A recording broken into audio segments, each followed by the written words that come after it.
Senhores ministros, senhora ministra Carmen Lúcia, senhores e senhoras advogados e advogadas. Senhor presidente, ao contrário do caso anterior, em que tive a alegria e a honra de acompanhar o relator aqui, eu vou pedir vênia para também divergir. Tal como bem ponderaram os ministros Carlos e ministro Raul, o tema não é de todo novo aqui nesta corte, muito embora a sucessão tecnológica nos imponha analisar o canal específico utilizado, mas o tema não é de todo novo. O artigo 73, que estabelece as nossas clássicas condutas vedadas, no caput, ele diz o seguinte: são proibidas aos agentes públicos, servidores ou não, as seguintes condutas tendentes a afetar a igualdade de oportunidades entre candidatos nos pleitos eleitorais. Então é um dispositivo que veio na perspectiva, na década de 90, na perspectiva da emenda constitucional da reeleição,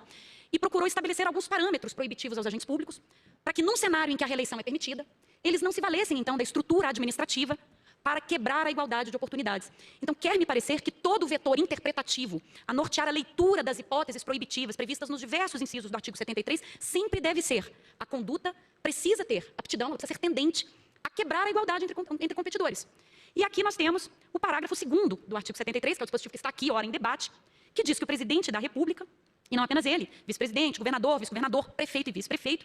pode usar a residência oficial para a realização de contatos, encontros e reuniões pertinentes à própria campanha, e aqui vem a ressalva final, desde que não tenham caráter de ato público. E aí o debate que se coloca é o seguinte: uma live feita num recinto fechado, num fundo de uma prateleira, de uma estante qualquer, ou seja, um elemento completamente neutro, que não agrega valor absolutamente nenhum àquela live, mas se o simples fato dele estar na residência oficial, sozinho, ou com 3 ou 4 pessoas ali no seu entorno, mas o fato desta fala, quase que solitária, poder ser transmitida via internet para outras pessoas, para uma infinidade de pessoas, e aí vem os desafios que a tecnologia nos impõe, se o fato deste ato solitário, quase que isolado, poder chegar a múltiplas pessoas, se isso torna este evento um evento público, a ponto de atrair a parte final do parágrafo 2º, sempre lembrando que, como se trata de um parágrafo, ele está a serviço do caput. Ou seja, nós precisamos interpretá-lo, invariavelmente, na perspectiva de comportamentos que tenham tendência, e esse é o verbo, a expressão da lei, de quebrar a igualdade de chances entre concorrentes. E aqui, rogando as mais respeitosas vênias, eu entendo que o fato dele fazer uma live com uma estante de livro ou com uma parede branca, mas porque ele está na sua residência oficial, isso não agrega nenhum valor a uma live que ele fizesse dentro de um quarto de hotel com o mesmo fundo branco. Se eu pegar 2 lives, uma feita dentro da residência oficial, e volto a dizer, ele está lá não por opção, mas sobretudo porque ainda é o chefe do Poder Executivo, e a jurisprudência desse tribunal é remansosa, no sentido de que o agente público que concorre à reeleição não perde a condição de chefe do Poder Executivo. Qual é a diferença entre uma live feita pelo candidato A com fundo branco dentro da residência oficial e uma live feita por um candidato B no fundo branco, num hotel? Com todas as vênias devidas, eu vejo que a diferença é nenhuma. Eu não consigo afirmar que o fato da parede branca que está no fundo da live ser na residência oficial dá uma vantagem comparativa a esse candidato, que também é gestor público, a ponto de violar o caput, que só cogita condutas vedadas se estivermos na perspectiva, cogitada e mesmo em tese, de quebra da paridade de chances. Vamos supor que o presidente coloque um filtro falso nas suas costas. A gente sabe que os aplicativos de Zoom permitem isso, a gente pode colocar a logo do que quiser ali atrás da gente. Vamos supor que ele coloque esse filtro. Que diferença faz ele estar na casa dele, que por acaso, neste momento, temporariamente, é a residência oficial, de ele estar num hotel com o mesmo fundo? Eu faço essas teorizações e esses esgarçamentos retóricos para mostrar e para justificar a minha premissa de que, no caso concreto, a realização de lives revela um instrumento barato, democrático, agrega o ministro Carlos, não poluente, porque falar hoje de integridade eleitoral é também cogitar de campanhas limpas na perspectiva do meio ambiente,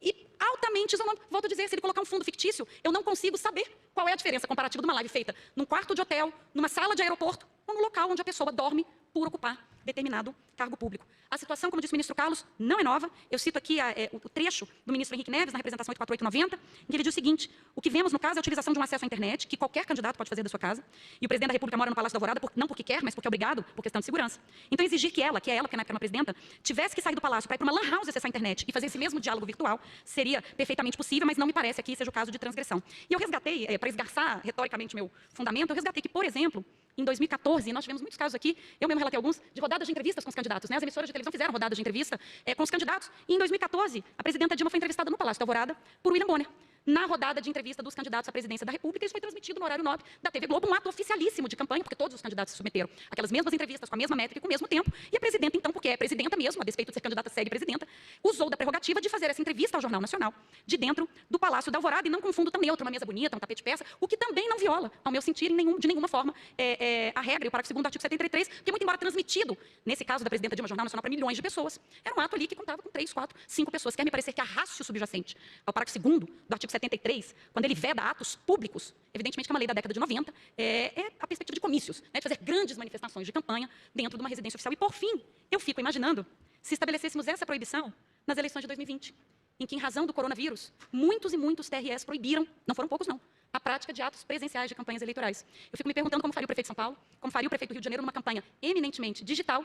sem ter a opção de, num quarto fechado com fundo branco, fazer a live na residência oficial, onde, por dever de ofício, por questões de segurança, deve habitar. Então, entendendo... O prefeito de São Paulo não tem residência oficial, ele mora na casa dele mesmo. Mora na casa dele. Eu não sei se o do Rio tem, o ministro Benedito vai saber se ele tem ou não tem. Mas, ainda assim, quer me parecer que não haveria problema. Inclusive, se fosse na sede do governo, né, que também é um ambiente público e oficial, também, para mim, não faria diferença alguma. Então, com esses fundamentos, agradecendo as achegas, eu peço às venas, mais respeito às venas ao senhor corregedor, para, neste processo específico, não referendar a medida liminar como voto.